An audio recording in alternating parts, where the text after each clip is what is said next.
سيادة الوزير ان احنا نطلع بيان نقول ان مفيش معانا شريك اعلامي، ده طبيعي جدا.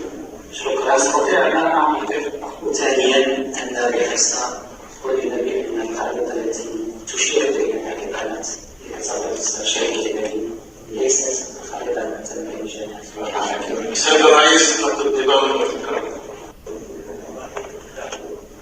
الرئيس يريد بيان رسمي من الجامعه يقول بان القاعده التي تدعي بانها شركه فانها نستطيع سيادة الوزير ان احنا نطلع بيان نقول ان مفيش معانا شريك اعلامي، ده طبيعي جدا. شكرا، استطيع ان انا اعمل كده. وثانيا ان الرئاسه والنبي من القاعده التي تشير اليها كانت لتصرف شركه النبي ليست خالده من تنميه الجامعه. سيد الرئيس قد انتباه الفكره.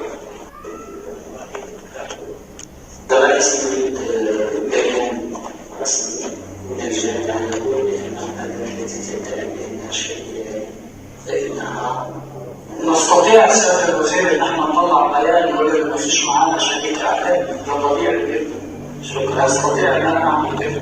وثانيا ان الرئاسه والنبي من القاعده التي تشير اليها كانت لتصرف شركه النبي.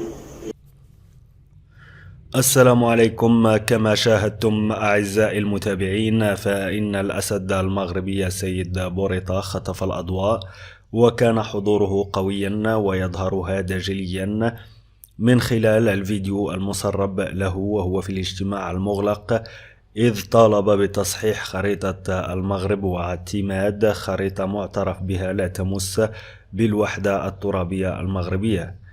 كما أنه طالب من جهة أخرى بإدانة إيران. بهذا يكون وزير الخارجية المغربية قد وجه صفعة دبلوماسية للنظام الجزائري في عقر داره وأمام كل الحضور، وهذا ليس بجديد، فالسيد بوريطة عودنا على مثل هذه التصريحات، وكان دائما يلفت الانتباه ويخطف الأضواء أينما ذهب وارتحل. وبهذا نكون قد وصلنا لنهاية الفيديو. شكرا لكم على المتابعة أعزائنا الأوفياء، وإلى فيديو قادم إن شاء الله.